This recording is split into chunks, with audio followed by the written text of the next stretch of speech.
Hello friends, ఈ వీడియోలో మీకు ఇప్పుడు ఈ వీడియోలో కనిపిస్తున్నటువంటి వాటర్ బబుల్ లోగోని ఎలా క్రియేట్ చేయాలో చెప్తాను. అది కూడా మొబైల్లో.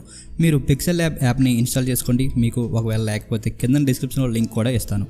ఓపెన్ చేసుకున్న తర్వాత ఈ విధంగా వస్తుంది. ఇక్కడ డిఫాల్ట్ టెక్స్ట్ని మీరు ముందుగా డిలీట్ చేసేయాలి. ఆల్రెడీ pixellab గురించి మీ అందరికీ కూడా తెలిసి ఉంటుంది. తెలిసిన వాళ్ళకి ఇది ఈజీ అవుతుంది, తెలియకపోయినా కూడా చాలా ఈజీగా అయితే చేసుకోవచ్చు. క్లియర్గా చూడండి. కింద మీకు కనిపిస్తున్న నాలుగిట్లో చివరి దానికి వెళ్ళిన తర్వాత పైన కలర్ అని ఉంటుంది.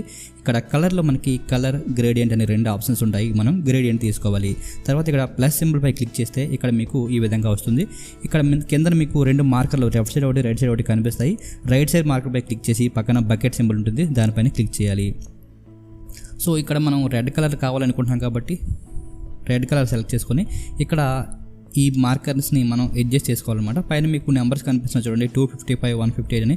ఈ విధంగా మీరు అడ్జస్ట్ చేసుకుంటే సరిపోతుంది. తర్వాత ఓకే చేయండి. తర్వాత ఇప్పుడు లెఫ్ట్ సైడ్ మార్కర్ ఉంది కదా, దానిపైన క్లిక్ చేసి ఇక్కడ కంప్లీట్గా రెడ్ని సెలెక్ట్ చేయాలి. సో ఇప్పుడు ఏమవుతుంది అంటే మనకి మిడిల్లో కొంచెం లైట్ కలర్ వస్తుంది, చుట్టూన డార్క్ కలర్ రెడ్ కలర్ అయితే వస్తుంది. చూడండి ఇక్కడ మనకి మిడిల్లో లైట్ కలర్ లైట్గా, చుట్టూన మనకి డార్క్గా కనిపిస్తుంది. ఈ విధంగా మనకి ఒక మంచి బ్యాక్గ్రౌండ్ అయితే క్రియేట్ అవుతుంది. ఇప్పుడు మనం దీన్ని ఓకే చేసుకోవాలి. ఇది జస్ట్ బ్యాక్గ్రౌండ్ కోసం మాత్రమే. ఇప్పుడు మనకి షేప్ కావాలి, వాటర్ బబుల్ లాగా మనకి రౌండ్ కలర్ షేప్ కావాలి కాబట్టి మనం షేప్స్లోకి వెళ్ళాలి. వెళ్ళిన తర్వాత ఇక్కడ రౌండ్ సర్కిల్ని సెలెక్ట్ చేసుకోవాలి. దీన్ని సెలెక్ట్ చేసుకున్న తర్వాత ఈ విధంగా వస్తుంది. మనకి ఇక్కడ కలర్లో రెడ్ కలర్ సెలెక్ట్ చేసుకోవాలి. ఇక్కడ మనకి ప్లస్ ఉంది కదా కలర్ దగ్గర కిందన, అక్కడ ప్లస్ పై క్లిక్ చేసి ఇక్కడ రెడ్ కలర్ని సెలెక్ట్ చేసుకోవాలి. ఈ విధంగా రెడ్ కలర్ని సెలెక్ట్ చేసుకున్న తర్వాత ఇక్కడ నెంబర్స్ మీకు కనిపిస్తూ ఉంటాయి, చూసుకోండి. ఓకే, ఈ విధంగా వస్తుందన్నమాట. దీనికి మనం ఇప్పుడు ఎఫెక్ట్స్ ఇవ్వాలి. ముందుగా షాడోస్ ఇస్తే మనకి వేరియేషన్ కనబడుతుంది బ్యాక్గ్రౌండ్కి దీనికినా. సో షాడో ఎనేబుల్ చేసుకొని బ్లర్ రేడియస్ని 25 పెట్టేసుకోవాలి. ఆఫ్ సెట్ అనేది చెప్పి మనకి లెఫ్ట్ సైడ్ -50 వరకు మీరు డ్రాగ్ చేసుకోవాలి. -50 కరెక్ట్గా పెట్టుకోండి, సరిపోతుందన్నమాట. ఓకే, లెఫ్ట్ సైడ్ -50 పెడితే నెక్స్ట్ మనం రైట్ సైడ్ పెడతాం అనమాట. ఓకే, ఇక్కడ మీకు ఒపాసిటీ ఏమైనా మార్చుకోవాలనుకుంటే ఇక్కడ ప్లస్ పై క్లిక్ చేసి జస్ట్ కిందన ఈ ఒపాసిటీని కొంచెం చేంజ్ చేసుకుంటే లైట్ కలర్గా మారుతుందన్నమాట. ఓకే, ఇప్పుడు మనం దీన్ని కాపీ తీసుకోవాలన్నమాట.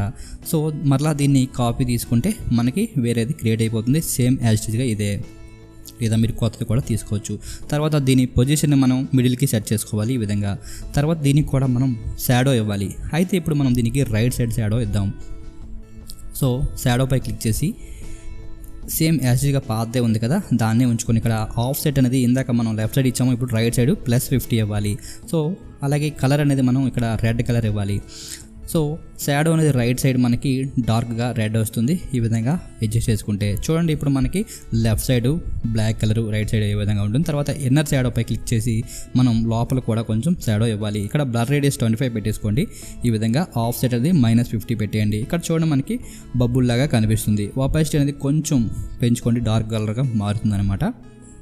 చూడండి మనకి ఆల్మోస్ట్ షాడో లాగా రౌండ్ కలర్ బబుల్ లాగా కనిపిస్తుంది. ఇప్పుడు ఏం చేస్తారంటే డ్రాలోకి వెళ్ళాలి. డ్రాలోకి వెళ్ళి డ్రా సింబల్ పై తీసుకొని ఇక్కడ స్మూత్నెస్ 100% పెట్టుకొని పెన్ సైజ్ ఒక 10 to 15 మధ్యలో పెట్టుకొని ఇక్కడ ఫిల్ ఇన్సైడ్ నియాన్ ఎఫెక్ట్ రెండు ఆన్ చేసుకోవాలి. తర్వాత ఇక్కడ నేను చూపిస్తున్నట్టుగా ఒక షేప్లో ఈ విధంగా డ్రా చేసుకోవాలి. ఈ విధంగా డ్రా చేస్తే ఈ విధంగా వస్తుంది. తర్వాత దీనికి మనం కలర్ ఇవ్వాలి, వైట్ కలర్ ఇవ్వాలి. ఓకే, గుర్తుపెట్టుకోండి, వైట్ కలర్. సో ఇక్కడ వైట్ కలర్ ఇవ్వగానే ఈ విధంగా వస్తుంది. తర్వాత దీన్ని సైజ్ తగ్గించుకొని కొంచెం లెఫ్ట్ సైడ్ కార్నర్లో మనం అడ్జస్ట్ చేసుకోవాలి. సో ఈ విధంగా అడ్జస్ట్ చేసుకోవాలి. తర్వాత ఎలాంటిదే మరొకటి క్రియేట్ చేయాలి. దీన్ని కాపీ తీసుకొని దాని కింద ఇవ్వాలి. ఇది దానికంటే కొంచెం చిన్న సైజులో పెట్టాలి. సో పైది కొంచెం పెద్ద సైజు, కిందది చిన్న సైజు పెట్టుకుంటే ఈ విధంగా వస్తుంది. తర్వాత దీని ప్లేస్మెంట్ అనేది కొంచెం అటు ఇటుగా అడ్జస్ట్ చేసుకోవాలి. తర్వాత మరలా డ్రాలోకి వెళ్ళి మరలా సేమ్ యాజ్గా స్మూత్నెస్ ఇవన్నీ పెంచుకొని ఫిల్ ఇన్సైడ్ పెట్టి నియాన్ ఎఫెక్ట్ ఆన్ చేసి ఈ విధంగా డ్రా చేసుకొని మరలా దీనికి కూడా వైట్ కలర్ ఇవ్వాలి. ఇది ఇప్పుడు మనం రైట్ సైడ్ అయితే పెట్టాలన్నమాట. ఈ విధంగా అడ్జస్ట్ చేసుకొని తర్వాత దీనికి వైట్ కలర్ ఇవ్వాలి. ఆటోమేటిక్గా మనకి ఒక షైనింగ్ ఎఫెక్ట్ అయితే వచ్చేస్తుంది అనమాట. చూడండి, మనకి ఆల్మోస్ట్ ఒక బబుల్ అయితే వచ్చేసింది. సో ఈ విధంగా మీరు బబుల్ అయితే క్రియేట్ చేసుకోవచ్చు. ఈ ఎఫెక్ట్స్ అనేది కొంచెం పైకి కిందకి అడ్జస్ట్ చేసుకోవచ్చు మీకు నచ్చినట్టుగా. తర్వాత ఇక్కడ మీరు మీ లోగో ఏమైనా ఉంటే లోగోని లేదా మీ పేరు కానీ ఏదో ఒకటి టెక్స్ట్ కానీ ఇక్కడ ఏ విధంగా యాడ్ చేసుకోవచ్చు. లోగో ఏమైనా ఉంటే మీరు ఆల్రెడీ మీ ఛానల్ది ఇక్కడ అందులో మిడిల్లో పెట్టేసుకుంటే నీట్గా వచ్చేస్తుంది. తర్వాత ఈ టెక్స్ట్ అనేది మీకు నచ్చినట్టుగా అడ్జస్ట్ చేసుకోవచ్చు. తర్వాత దీన్ని షాడో ఇచ్చేస్తే కొంచెం దానిలాగే లెఫ్ట్ సైడ్ కొంచెం సరిపోతుంది అనమాట. తర్వాత ఒపాసిటీగా అది అడ్జస్ట్ చేసుకోవాలి మీరు. ఈ విధంగా వచ్చేస్తుంది. చూడండి మనకి చాలా క్లియర్గా ఒక ఎయిర్ బబుల్ అయితే క్రియేట్ అయింది. ఇప్పుడు మనం ఇక్కడ సేవ్ పై క్లిక్ చేసుకొని ఫార్మాట్ సెలెక్ట్ చేసుకుని క్వాలిటీ సెలెక్ట్ చేసుకుని సేవ్ చేసుకుంటే మన గ్యాలరీలో అయితే సేవ్ అయిపోతుంది. అలాగే దీనికి కలర్స్ చేంజ్ చేయాలనుకుంటే దీన్ని సేవ్ చేసుకొని మీరు డైరెక్ట్గా కలర్ అడ్జస్ట్మెంట్లోకి వెళ్ళి కిందన కలర్ అయితే చేంజ్ చేసుకోవచ్చు. లేదంటే స్టార్టింగ్ మనం రెడ్ కలర్ తీసుకున్నాం కదా, రెడ్ కలర్ బదులు మీరు బ్లూ కానీ ఎల్లో కానీ ఏదైనా వేరే కలర్ తీసుకొని యాస్టీజ్గా ప్రొసీజర్ అయితే ఫాలో అయితే సరిపోతుంది. ఓకే ఫ్రెండ్స్, ఈ వీడియో కనుక మీకు నచ్చినట్టయితే లైక్ చేయండి. అలాగే మీ ఫ్రెండ్స్ షేర్ చేయండి. మీకు ఏమైనా డౌట్స్ ఉంటే కామెంట్స్ అడగండి, తప్పకుండా రిప్లై చేస్తాను. Thank you.